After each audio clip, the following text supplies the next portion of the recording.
Hello दोस्तों, मैं हूं फतेह सिंह और आप देख रहे हैं YouTube channel mission success study. दोस्तों, आपका इस चैनल में एक बार स्वागत है। मैं आज एक नए वीडियो के साथ और वीडियो है मौर्य वंश से संबंधित। इस वीडियो में मैं आपको मौर्य साम्राज्य का वर्णन करूंगा कि कैसे मौर्य साम्राज्य विकसित हुआ, क्या स्थिति थी। तो देखिए दोस्तों, सबसे पहले हम मौर्य साम्राज्य के बारे में ज़्यादा टाइम वेस्ट ना करते हुए ये देखते हैं कि उसकी उत्पत्ति कैसे हुई थी, क्या सिद्धांत हैं उत्पत्ति के। तो देखिए, मौर्य साम्राज्य की उत्पत्ति के जो सिद्धांत हैं वो अलग अलग विद्वानों का अलग अलग मत है। इसमें सबसे पहला मत है, ध्यान रखें यहाँ से क्वेश्चन रीट में भी पूछा जा सकता है। जो रीट वाले अभ्यर्थी हैं वो ध्यान रखें। स्पूनर महोदय ने, एक विद्वान है स्पूनर महोदय ने दी ज़ीरोस्ट्रियन पीरियड ऑफ इंडियन हिस्ट्री, एक पुस्तक है उनकी। पूछा जा सकता है ये पुस्तक किसकी है, इस पुस्तक के लेखक कौन से हैं नामक पुस्तक में मौर्यों की पार्शिक उत्पत्ति बताई। अच्छा, अगला है उत्पत्ति का सिद्धांत है उनका, वो है शूद्र उत्पत्ति का सिद्धांत। कौन सा है? शूद्र उत्पत्ति का सिद्धांत। और ये शूद्र उत्पत्ति का सिद्धांत है, ये दिया गया है ब्राह्मण साहित्य ग्रंथों में। जितने भी ब्राह्मण ग्रंथ हैं, ब्राह्मण साहित्य ग्रंथ हैं, वो चंद्रगुप्त मौर्य को शूद्र जाति का मानते थे। पुराणों में भी ये उल्लेख मिलता है, ध्यान रखें, ब्राह्मण साहित्य और पुराण, इनमें भी उल्लेख मिलता है कि नंद वंश की स्थापना के बाद समस्त राजा शूद्र योनि में उत्पन्न होंगे। ये पुराणों में लिखा हुआ है। मुद्रा राक्षस का एक नाटक है, मुद्रा राक्षस एक नाटक है विशाख दत्त का। इस नाटक में चंद्रगुप्त को नंदपुत्र माना गया है। क्या माना गया है? नंदपुत्र। यहाँ मैं लिखना भूल गया हूँ, नंदपुत्र माना गया है, ये ध्यान रखें। विशाख दत्त के इस नाटक में चंद्रगुप्त को नंदपुत्र माना गया है। यहाँ लिख लें, नंदपुत्र माना गया है, ठीक है ना। अच्छा, अब देखिए, उससे अगला है विदेशी विवरण, यानी जो विदेशी विद्वान हैं वो चंद्रगुप्त के बारे में क्या कहते हैं। तो देखिए, विदेशी विवरण में सबसे पहले विदेशी यूनानी इतिहासकारों ने नंदों को शूद्र बताया। नंदों को शूद्र बताया, ये सुथर नहीं है, शूद्र है, शूद्र बताया। यानी विदेशी यूनानी इतिहासकार हैं, जो यूनान से इतिहासकार आए थे, उन्होंने नंदों को शूद्र माना और उन्होंने चंद्रगुप्त मौर्य को भी शूद्र माना। वैश्य उत्पत्ति, ये वेरी वेरी इंपॉर्टेंट है, एक साल पूछा गया था एक पेपर में। डॉक्टर रोमिला थापर, इनका नाम याद रखें। मौर्य को वैश्य कुल से मानती हैं कि मौर्य वैश्य जाति के थे। अगला है सिद्धांत क्षत्रिय उत्पत्ति का सिद्धांत। ये देखिए, क्षत्रिय उत्पत्ति का सिद्धांत तीन जगह से मिलता है, एक तो बौद्ध और जैन साहित्य से। ध्यान रखें, बौद्ध और जैन साहित्य से। बौद्ध साहित्य भी मौर्यों को क्षत्रिय मानता है और जैन साहित्य भी क्षत्रिय मानता है, और पुरातात्विक साक्ष्यों द्वारा मौर्यों को क्षत्रिय माना गया है। जैन धर्म का एक ग्रंथ है, जैन ग्रंथ परशिष्ट पर्वन। कौन सा ग्रंथ का नाम? परशिष्ट पर्वन, याद रखें। इसमें चंद्रगुप्त मौर्य को मयूर पोषकों के सरदार की दोहिता का पुत्र बताया गया है। मयूर पोषकों के सरदार की दोहिता का पुत्र बताया गया है। पुरातात्विक साक्ष्यों के आधार पर देखते हैं तो मैसूर से एक अभिलेख प्राप्त हुआ, और इस अभिलेख के अनुसार चंद्रगुप्त मौर्य सर्व क्षत्रिय गुण संपन्न थे, ये उसमें लिखा हुआ है। किसमें? मैसूर से प्राप्त एक अभिलेख में। प्रसिद्ध इतिहासकार मयूर को मौर्य वंश का राज चिन्ह मानते हैं। ज्यादातर इतिहासकारों का मत है कि जो चंद्रगुप्त मौर्य था या मौर्य वंश था, उनका राज चिन्ह क्या है? मयूर है। ध्यान रखें इस बात का, पूछा गया था एक परीक्षा में, मौर्य वंश का राज चिन्ह क्या है? तो क्या है मौर्य वंश का राज चिन्ह? है मयूर। अब देखिए, जो चाणक्य ने अर्थशास्त्र लिखी थी, उसके आधार पर और देखते हैं। अर्थशास्त्र के आधार पर चाणक्य पता है आचार्य थे तक्षशिला विश्वविद्यालय में, और उसी विश्वविद्यालय में चंद्रगुप्त मौर्य पढ़े थे, चाणक्य के शिष्य थे। चाणक्य वर्ण व्यवस्था के प्रबल समर्थक थे, ध्यान रखें इस बात को। यदि चंद्रगुप्त भी शूद्र रहा होता, ये सोच नहीं है, यह है शूद्र, शूद्र रहा होता तो एक शूद्र को हटाकर दूसरे शूद्र को राज्य नहीं दिया जाता, क्योंकि चाणक्य का नंद वंश को समाप्त करने में सबसे बड़ा रोल रहा था। अब यदि ये स्थिति होती तो चाणक्य एक शूद्र को हटाकर फिर चंद्रगुप्त को राज्य नहीं देता, इसलिए चंद्रगुप्त क्षत्रिय वंश का था, ये ध्यान रखें। अब हम चलते हैं चंद्रगुप्त मौर्य की बात करते हैं, स्पेशलिस्ट। तो देखो चंद्रगुप्त मौर्य 322 ईसा पूर्व 322 ईसा पूर्व से 298 ईसा पूर्व तक रहा था। 322 एक परीक्षा में ये भी पूछा गया है, 322 ईसा पूर्व में चंद्रगुप्त मौर्य का राज्याभिषेक हुआ था। पूछा गया था क्वेश्चन, चंद्रगुप्त मौर्य का राज्याभिषेक कब हुआ? 322 ईसा पूर्व। और एक क्वेश्चन बहुत अच्छा, भारत का प्रथम राष्ट्रीय सम्राट था चंद्रगुप्त मौर्य, भारत का प्रथम राष्ट्रीय सम्राट था। चंद्रगुप्त मौर्य के जो नाम है, प्रसिद्ध नाम, 3 नाम मिलते हैं। सेंट्रोकोटस, इसको जस्टिन, मेगास्थनीज, एरियन आदि विद्वान बताते हैं। यानी सेंट्रोकोटस बताते हैं चंद्रगुप्त मौर्य का नाम, जस्टिन बताता है, मेगास्थनीज बताता है और एरियन बताता है। एंड्रोकोटस ये नाम प्लूटार्क द्वारा बताएगा, ध्यान रखें, ये क्वेश्चन भी एक बार आ चुका है। एंड्रोकोटस नाम किस विद्वान द्वारा दिया गया था? और चंद्रगुप्त ये जूनागढ़ अभिलेख के अनुसार बताया जाता है। अच्छा, अब देखिए सर्वप्रथम 1793 में विलियम जोन्स ने, एक विद्वान थे विलियम जोन्स, विदेशी इतिहासकार, उन्होंने ये बताया कि ये तीनों नाम चंद्रगुप्त मौर्य के ही हैं। कौन कौन से? एंड्रोकोटस और सेंट्रोकोटस और चंद्रगुप्त, ये तीनों नाम चंद्रगुप्त मौर्य के थे, ध्यान रखने की बात है। अब देखिए सर्वप्रथम मौर्य जो वंश का संस्थापक था वो कौन था? तो मौर्य वंश का संस्थापक कौन रहा? चंद्रगुप्त मौर्य रहा। दोस्तों इस चंद्रगुप्त मौर्य की कहानी बड़ी ही विचित्र है, थोड़ी सी मैं यहाँ सुना देना चाहता हूँ कि चंद्रगुप्त मौर्य को 16 पण में, उस समय जो मुद्रा थी वो पण थी, पण स्वर्ण मुद्राएं थी, 16 पण में आचार्य चाणक्य द्वारा खरीदा गया था। और आचार्य चाणक्य उसे अपने विश्वविद्यालय तक्षशिला लेकर आए, जहां उनकी शिक्षा दीक्षा स्वयं की देखरेख में आचार्य चाणक्य द्वारा की गई, और उन्हें इस प्रकार से मैच्योर्ड किया गया, परिपक्व किया गया कि वो आगे चल के भारत के सम्राट बने, प्रथम राष्ट्रीय सम्राट बने। मौर्य वंश की राजधानी क्या थी? पाटलिपुत्र। राज चिन्ह क्या था मौर्य वंश का? पूछ लिया गया है एक बार, मयूर। और किसने बताया? ग्रूनवेडेल ने मयूर की आकृति को लौरियानंदगढ़ स्तंभ पर देखा। सर्वप्रथम ग्रूनवेडेल ने कहाँ देखा? लौरियानंदगढ़ अभिलेख पर, और उन्होंने इसे मौर्यों का राज चिन्ह बताया। किसने बताया था? ग्रूनवेडेल द्वारा। ध्यान रखें, ये भी महत्वपूर्ण है यहाँ से। देखिए दोस्तों, मैं केवल उन्हीं पॉइंटों को टच कर रहा हूँ जो परीक्षा में बिल्कुल 101% आएंगे। मेरा अनुभव ये कहता है कि अब तक के जो भी टेस्ट हुए हैं उनमें मेरे सोचने वाले क्वेश्चनों से बाहर नहीं गया है, और मैं कुछ छोड़ता भी नहीं हूँ कि जहाँ से कुछ अलग से आए। सोहगोरा अभिलेख है एक, यूपी के गोरखपुर जिले में।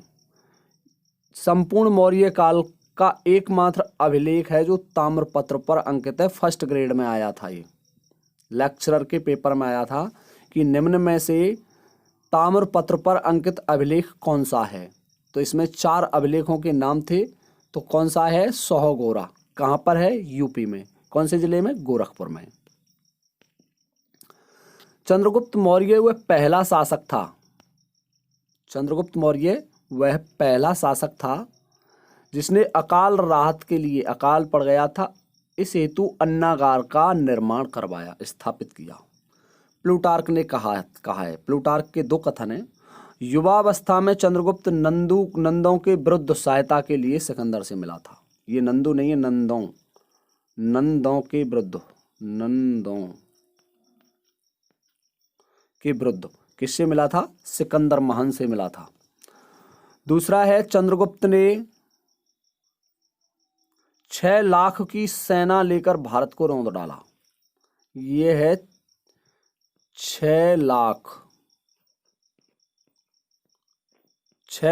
की सेना लेकर के जब राजा बन गया, सम्राट बन गया, तो संपूर्ण भारत को रौंद डाला था। ये दो कथन किसके हैं? प्लूटार्क के। ध्यान रखें इन दोनों कथनों का, क्योंकि ज़्यादातर अब आजकल परीक्षाओं का जो पैटर्न है क्वेश्चन आने का वो चेंज हो गया है, उसमें क्वेश्चन इसी तरीके के पुटअप किए जाते हैं।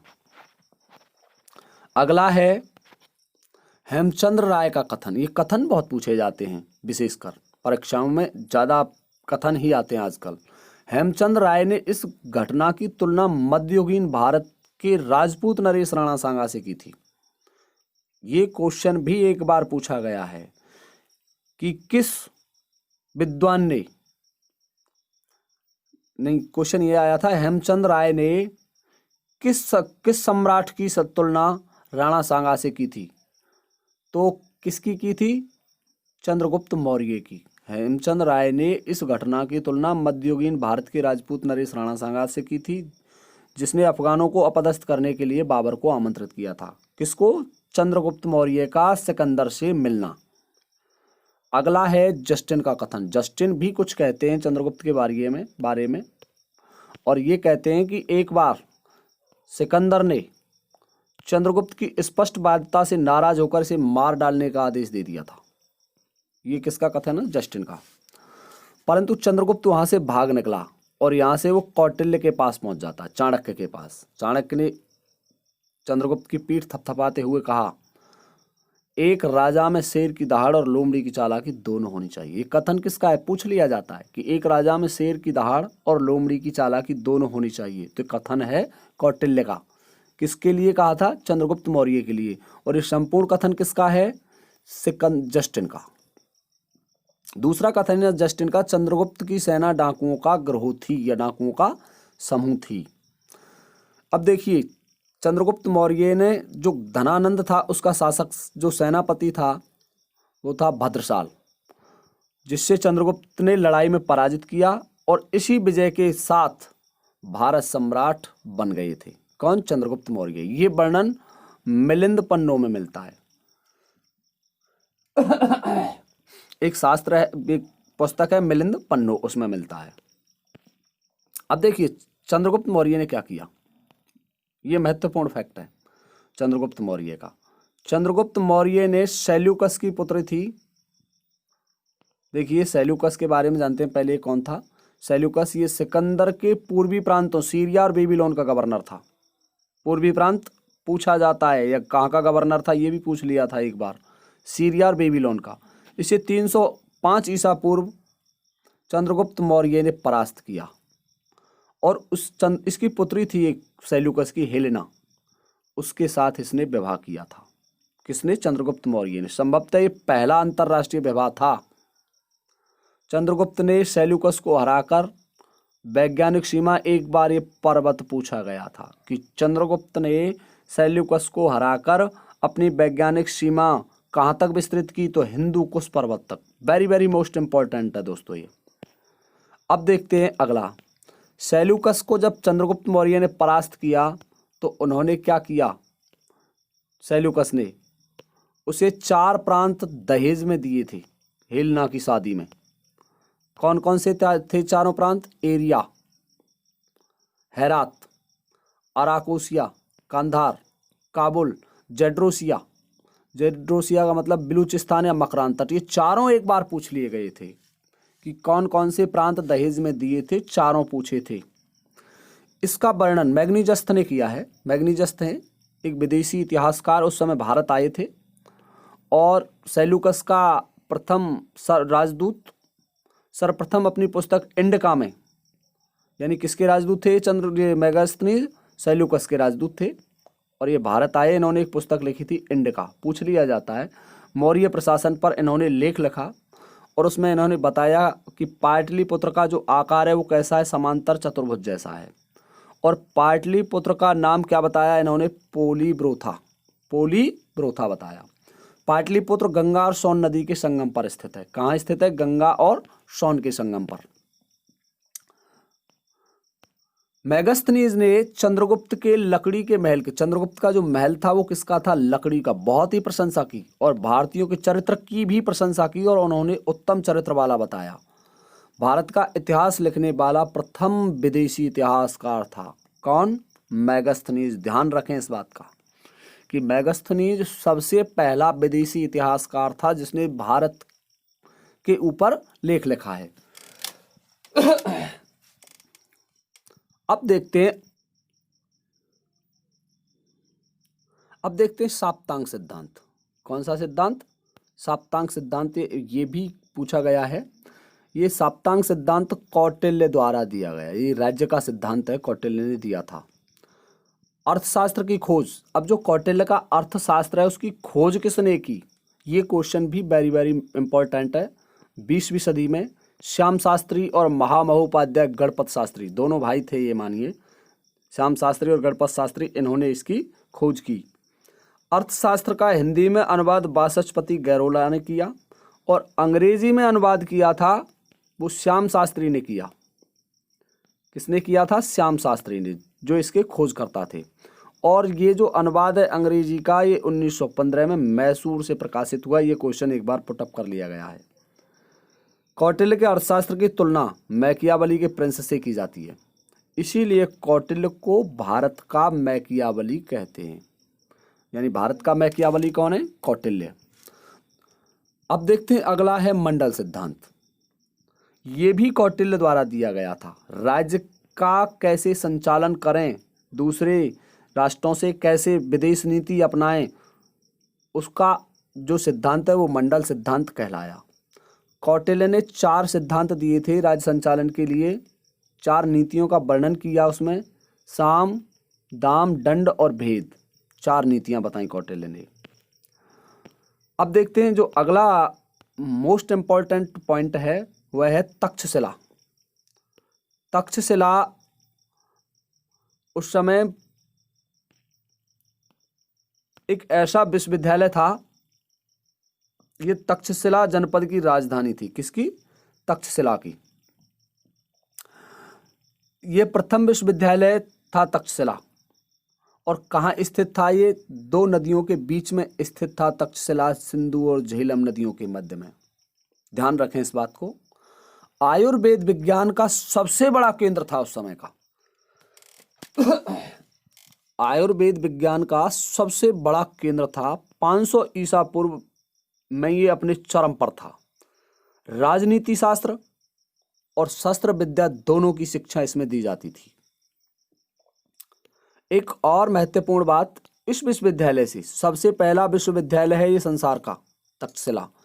इस विश्वविद्यालय से चंद्रगुप्त मौर्य, कौशल के राजा प्रसेनजीत, मगध के राजवैद्य जीवक, बौद्ध विद्वान पशुबंधु, इन चारों विद्वानों ने अपनी शिक्षा प्राप्त की थी। ये पूछ लिया जाता है।